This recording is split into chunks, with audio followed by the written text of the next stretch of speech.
Welcome to The Source, where we combine the headlines with in-depth conversations with the newsmakers themselves. Today on the program, the debate continues on the alleged multi-billion peso insertions in the 2019 national budget. 500 million pesos in farm-to-market roads alone in one district. Malulunod sila doon, Mr. President.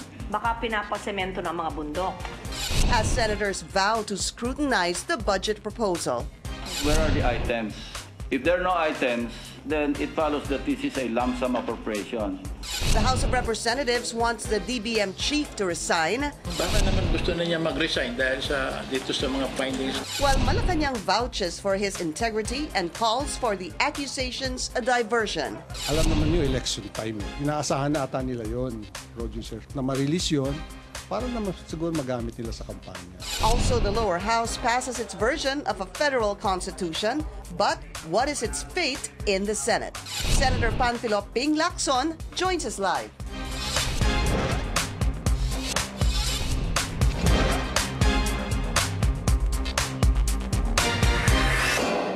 This program is brought to you by Bank of Commerce, an affiliate of San Miguel Corporation.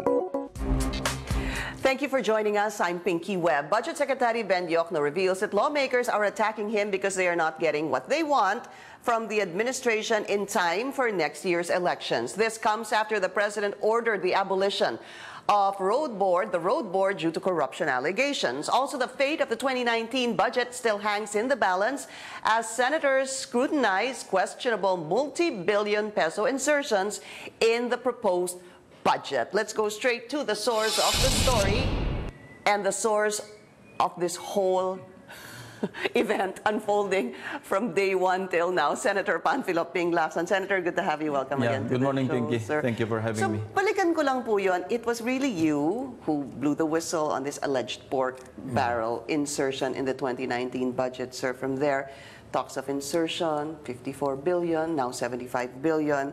Budget Secretary Ben Diokno allegedly favoring the in-laws of his daughter with a 2.8 billion project in Sorsogon and Aurora, kasiguran Aurora. And then pumunta na po sa road board, the controversy on the road board, its abolition. And then now, what is possibly a standoff between Malacañang and House of Representatives. Sir, please help us make sense of all this. Are we losing track of what is supposed to be talked about? Well, first, the bottom line here is money, appropriations. But if only we legislators will adhere to and follow the budgeting process and comply strictly with the ruling of the Supreme Court on Belgica versus Executive Secretary Ochoa, then life could be simple and easy. That's the bottom line. Ang problema, we're trying to circumvent. Some legislators are trying to circumvent the budgeting process and the Supreme Court ruling on the unconstitutionality of the pork barrel. Yun ang problema. So let's start with you, because you said there is pork. Senator Lacson always, ever since I've known you, you've always said and exposed, and it's always been in your DNA. You claim that you don't accept pork from day one. Nilalabanan niyo po ang pork from day one. So now it's been said that the Supreme Court has ruled it's unconstitutional, and yet you're saying there's really still pork in the budget. Yes, because ang interpretation lang nila ng pork barrel, yung post-enactment, implementation after DIGA shall have been signed and passed into law. Meaning, before kasi, merong lump sum amount na PDAF ang description. And then, so much amount, wala pa yung mga items. Then, after DIGA has been passed, saka palang i-identify ng mga legislators na merong pork barrel yung mga projects. Ang sabi ng Supreme Court, bawal yon. Pero hindi lamang naman yun ang sinasabing bawal. Merong mga corollary paragraphs na sinasabi, corollary thereto, yung all informal practices na kung saan nag-i-intrude yung mga legislators into the proper phase of execution, meaning that's the domain of the executive branch, yung execution. Is also tantamount to grave abuse of discretion and shall be accorded the same unconstitutional treatment.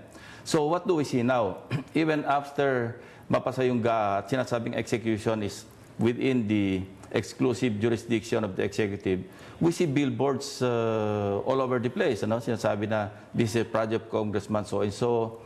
And then, ganun pa rin, nag-identify pa rin ng mga projects yung congressman. Take for example, yung tulong-dunong. Yung tulong-dunong program, ito yung scholarship na binibigay, pati mga miscellaneous fees. Ano? When we see congressmen and even senators distributing checks to scholars, to their chosen scholars, nagpasa na tayo ng Universal Access to Quality Tertiary Education, meaning Free Tuition Act, Tertiary Education. Merong 43.3 billion na doon na naka-appropriate. And yet, under tulong-dunong, meron pang 3.8 billion pesos. So ang proposal ko during the budget deliberations, isama na natin doon sa 43 billion para madagdagan yung tertiary education tuition fee, yung subsidy. Ang tawag doon ng item is TES, Tertiary Education Subsidy. And on top of TES, meron pa tayong tulong-dunong na ang talaga nakikialam yung mga legislators. Isn't that intruding into the execution phase of the budgeting process? Because, Pinky, there are 4 stages of the budgeting process. Preparation phase, authorization phase, yun yung Kongreso because ang pinaghuhugutan nito yung Article 6, Section 29 ng Constitution. No money shall be paid out of the Treasury except in pursuance of an appropriation made by law. Yun ang tinatawag naming power of the purse. But some legislators, no, I'm not singling out congressmen, some legislators interpret that provision, yung power of the purse, to mean power over the purse. And some, worse, power to steal from the purse. Yun ang interpretation eh. Ang power of the purse is based on that constitutional provision na walang lalabas na pera mula sa Treasury nang hindi naipapasa ng batas nagpapasa ng batas ang Kongreso tungkol sa appropriation. So, yun nga, tulad ng opening statement ko kanina, kung simple lang yung interpretation natin, simple lang yung pag-adhere natin sa budgeting process, at simple lamang yung pag-comply natin sa Supreme Court ruling, wala sana tayong pag-uusapang ganito. Senator, ang sinasabi ho kasi nila, okay, so dati lump sum, pagkatapos the lawmakers can identify thereafter, and posible, pwede silang humingi ng cut mula sa mga contractor. Yun naman yung gawain dati. So now they're saying that you identify the projects, they're itemized. Pre-enactment na. So before the GAA is passed, or yung GAB na tinatawag, yung measure, maging batas, nakalagay na doon yung mga road widening. Projects. Yes, road widening. Meron pa ba mga basketball court hanggang ngayon? Meron pa rin. Okay, basketball court, waiting shed, etc. Kung Okay. ano-ano. Yeah. Ganun na ngayon. And then what they're saying is how they're making us understand it. I know you're saying that it's not really very simple. Don't simplify the Supreme Court ruling. Kasi sinasabi po nila ngayon, naka-itemize na yan ngayon, basta't hindi sila makialam post-implementation, then it's not pork. Do you agree? I don't agree kasi pag meron pang provision doon sa ruling, meron pang statement sa ruling na yung you should not make, sabi ng Supreme Court, the equal unequal. Kasi hindi naman pareho yung needs ng bawat distrito at saka priorities nila. Pero ang ginawa itong bagong leadership ng House, okay, bigyan natin ng 60 million bawat distrito. That's what Congressman Andayo was saying also. And they admitted it, di ba? Yes. So yun yung in violation of the Supreme Court ruling na making the equal unequal. Kasi hindi naman pero dapat equitable instead na equal. And then, what created this whole mess, yung controversy? Kasi nadidili masyado yung transmittal sa Senate. And worried kami because we had very little time. As we really had very little time kaya hindi namin natapos. So, inaapura namin, i-transmit nyo na. Yung pala, in spite of approving it on second reading, ginagalaw pa nila, small group committee, and they cannot do that. Ng ilang congressmen. No? And they cannot do that because once it's approved on second reading, under our rules, at least sa Senate, within 48 hours, pwedeng may tumayo at mag-move for reconsideration basta as long as he or she voted in favor of that measure. pwede kang tumayo doon, I move for reconsideration, ibalik natin sa prior to approval on second reading. Itong ginawa nila, October 3, pero Nobyembre na, ginagalaw pa nila yung realignment. Nagre-realign pa sila. Di ba muntik pa sila mag-away doon, muntik pa magsuntukan? And Sir, yun yung 51.792 billion pesos. Lagay na natin sa 52 yun, sir. Okay, Sir, 52 balikan lang billion. po natin yung sinasabi niyo to refresh our minds. That part that you were talking about, I think was the time of, if I'm not mistaken, sir, Congressman Andaya and then Congressman Nograles. Yes. Tama ho yun, ano? Sila yung medyo nagkaroon ng issue nun. Yes, because apro si Congressman Nograles and then ang dapat ang apro si Congresswoman Zamora of Compostela. Pero ang alam naman natin, ang expert naman sa budget dan, si Congressman Andaya. Pero majority leader siya, hindi naman siya pwede mag-apro pa. So, sir, ganito. So, we understand it better. So, sabi mo, ginagalaw, sa second reading, ginagalaw pa nila yung budget. Yes, after approving on second reading, nag-create ng small group committee, and amended the provisions as approved on second reading. Sino tong small group na nag-amend, Well, sir? Is it the group of Nograles or is it the group of Congressman Andaya? Congressman Andaya. Okay, so sila yung naggalaw. At inadmit naman nila ito, Congressman Bravo, Congresswoman Zamora, ito yung mga members ng small group committee as admitted by the members of the House. And of course, Congressman Andaya. And ginagalaw po nila ito dahil? Kasi nakita nila may mga, hindi naman insertions, merong mga Allotment. items na alam nilang allotment or allocation na doon sa mga dating malalakas na congressmen Such under the as leadership. Alvarez, Fariñas, yung mga yun. Yes, Sir, yung mga grupo yun, nila, oh. Speaker Alvarez. Yes. So, what they wanted to do was what? Okay naman yun na, kung halimbawa, assuming na they did it properly, no, in accordance with the rules, okay din na i-rationalize nila, streamline nila. Ang problema, nung ginalaw nila, sa kanila naman nila nilagay. Yun ang masama kasi lumobo kasi from 360 million doon sa approved on second reading yung under kay sa district ni Congressman Andaya, no? Lumobo ito ng 1.9 billion pesos. So from 360 nadagdagan ng 1.5 plus. Yun naman sa second legislative district We're sa talking Pampanga. about 1.5 billion. No, sir? Yeah. Nadagdagan ng 1.5 from 360 more than 1. Naging 1.9. Yun naman sa second legislative district ng Pampanga, from 726 million, meron ng 726 million hindi naman agabyado medyo lamang pa nga.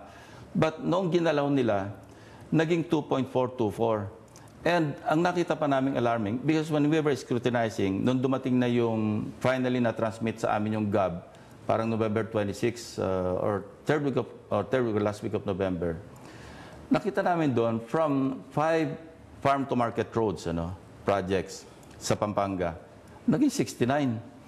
Ang total amount, ang total allocation, naging 500 million pesos. Now, pray tell, paano maubusin yung 500 million pesos in farm-to-market road projects sa loob lang ng isang district? But you're talking about, what again, sir? 5 to 60 projects? From 5 farm-to-market, Yeah. ano lang to, farm-to-market roads pa lang. Pwede pa yung mga road projects, iba yun. Kasi ang farm-to-market roads, it's under DA. Yeah. Hindi naman to under DPWH. From 5, it ballooned to 69. Hindi ba abuso yun? All right, we'll be taking a short break. This is The Source on CNN Philippines. The House of Representatives is keen also on shifting to federalism. But what about the Senate? Senator Ping Lacson will still be with us after the break. You're watching The Source on CNN Philippines. Our guest today is Senator Panfilo Ping Lacson. Sir, so it started with this 52 billion that you're saying, please correct me if I'm wrong, that this small group, ginalaw po nila at napunta sa allies ni Speaker. Is that? Naglipat lang. Oh, naglipat po yung pera. From the former allies of the Speaker, former Alvarez. Speaker Alvarez, to the allies of the new Speaker. And then, nagkaroon po ng question hour. But before we go to that, Congressman Andaya was in the show, sir. At sinabi niya, kaya ho sila nagtagal dun sa budget na 52 dahil they've been asking Secretary Ben Diokno to answer regarding this 52 billion. Ang sagot daw, nakukuha nilang sagot is the number you dial is not in service. In other words, hindi ho sila pinapansin. So, bakit ho sinasabi nyo na napunta sa allies ni Speaker Gloria Macapagal-Arroyo and then they're saying that they were asking the executive to actually explain the 52 billion? Well, the 52 billion was actually in the NEP. The NEP is the National Expenditure Program, which is the President's budget. So ang presumption doon, dumaan ito sa vetting ng mga agencies. Yun ang assumption. Because sa budgeting process, sa preparation phase or stage, yun yung, di ba, DBM will issue the parameters at saka yung budget ceiling. O mga ahensya, ito yung mga budget ceiling ninyo. And then, after that, magkokol na ng, yung budget call na tinatawag sa mga agencies. But before that, yun yung nasa budgeting process, dapat dadaan yan sa local development councils from barangay, municipal and city, and then provincial, diretso sa RDC. Pag nakulate yun ang dadalin sa agency, ibebet nila, yun ang budget call, sasabit ng agency. Pero lumalabas ngayon na yung sinabit ng DPWH, hindi naman talaga 75. Di ba? It's less than 75.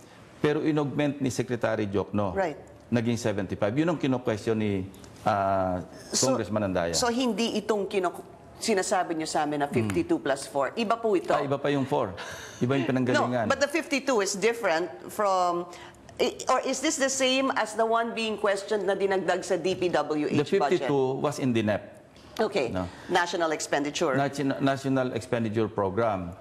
The same 52, ito yung ginalaw ng bagong... So it's the same? It's the same. Pareho lang siya. Okay. Nire-align lang nila. Okay. In-insert nila sa ibang mga projects. That's why. So what I'm confused about, sir, is you're saying that ginalaw nila itong 52 billion, under the National Expenditure Program. Yeah, but the allies of the Speaker now ang gumalaw niyan. And yet the allies of the Speaker are saying, Secretary Ben Diokno explained this 52 billion. And my point is, sir, I'm a little confused. If they're saying, Sec Ben Diokno has to explain this, but you're saying, kayo naman ang gumalaw niyan. Bakit si Sec Ben Diokno? No, iba yun eh. The same 52, pero iba na yung naging items do sa new 52. The old 52 was in the NEP. Yes. Ito yung pinapa-explain nila kay Secretary Jokno. The original 52. Bakit merong 52 dyan na ang lalaki merong 8 billion, merong 6 billion? Na-scrutinize din nila yon. Kaya nila ginalaw. Sabi ko nga kanina, ang nakasama lang, ginalaw nyo na sana, medyo inayos nyo yung distribution. Ang masama, ginalaw nyo, tapos bumukol naman doon sa inyo. Nagkaroon ng question ngayon. So that's when you were saying, sir, that the Speaker's allotment, malaki po, at si Congressman Andaya. But I remember Congressman Andaya saying that if you look at the ranking, I guess they simplified it, sir. I'm sure the budget is not simple, no?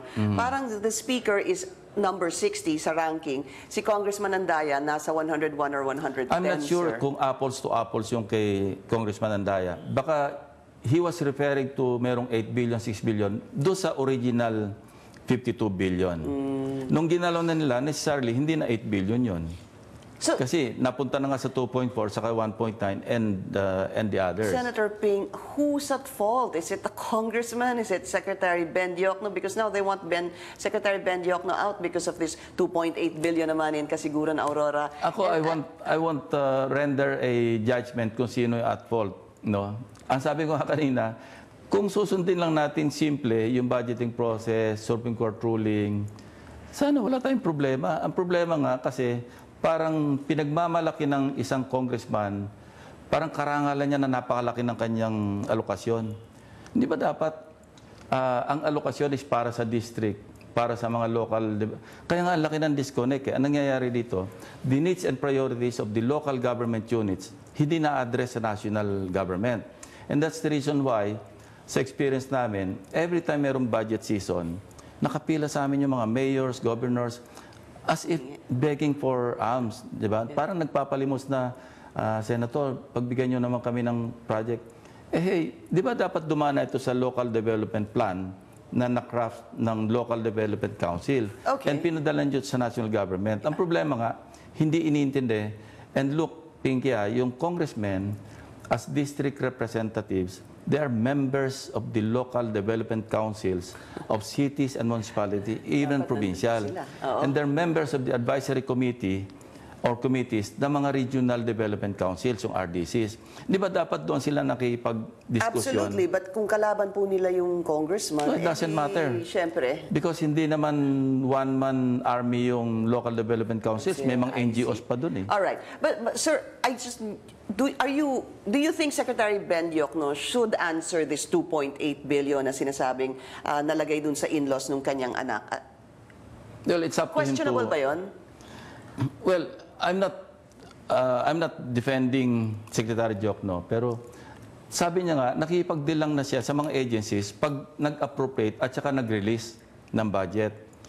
I cannot imagine the DBM Secretary dealing with contractors because actually it's the agencies that deal with contractors. And in a worst-case scenario, congressmen dealing with contractors, yun ang masama. Okay. Kasi alam naman natin, pag nag-allocate yung congressman, bit-bit naman yung contractor eh.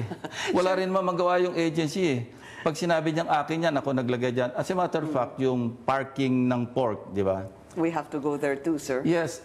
May mga party list representatives. Wala naman silang districts eh. Yeah. Kasi at large sila eh. Siyempre, saan sila magpa-park nung kanilang pork? Sa mga districts.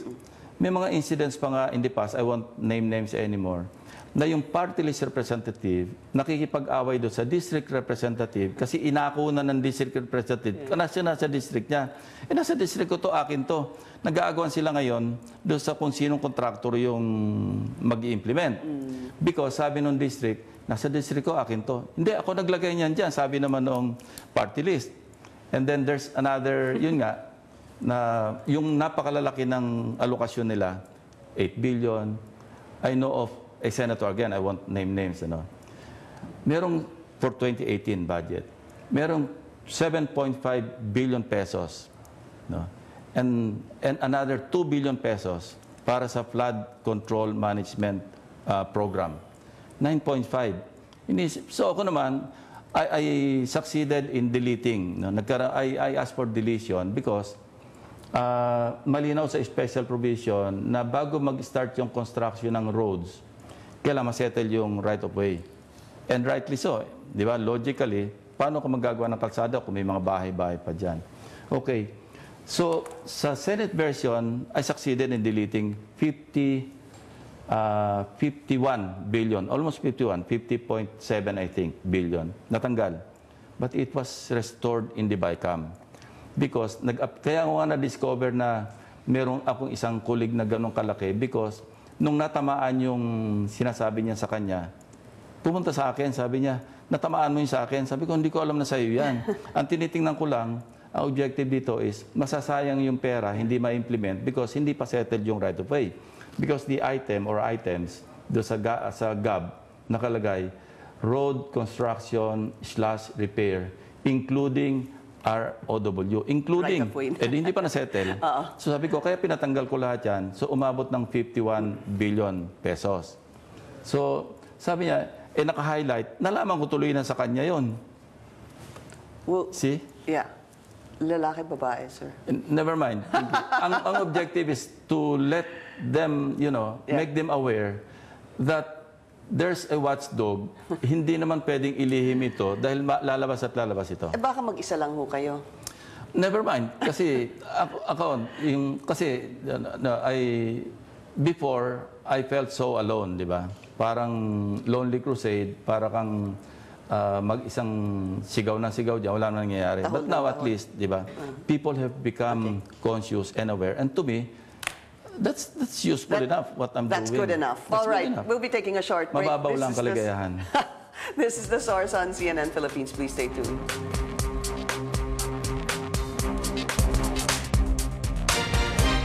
You're watching The Source on CNN Philippines. Our guest today, Senator Ping Lacson. Sir, mabilis lang po. Si Secretary Ben Diokno ho ba dapat mag-resign? Pinaparesign ng mga congressmen. What's the sense in the Senate? Ako? I don't think so. Okay. Si Speaker Gloria Macapagal-Arroyo, allegedly, sinabi ni, I think it was Sec Diokno who was saying that there is talk that she might want to be Secretary of Finance.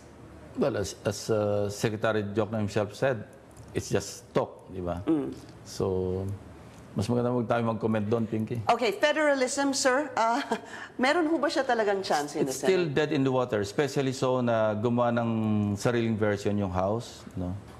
What do you Sa think amin, ang of that? sentiment namin noon, no, mukhang may konting pag-asa noong there's nothing personal in this, ano, pero ito yung sentiment ng Senate.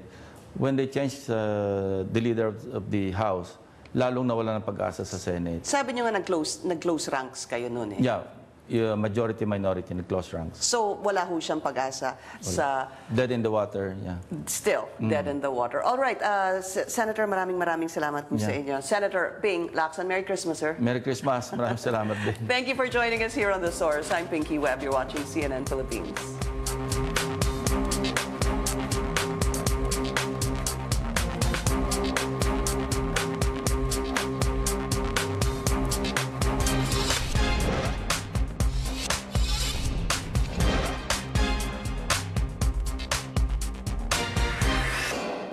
This program is brought to you by Bank of Commerce, an affiliate of San Miguel Corporation.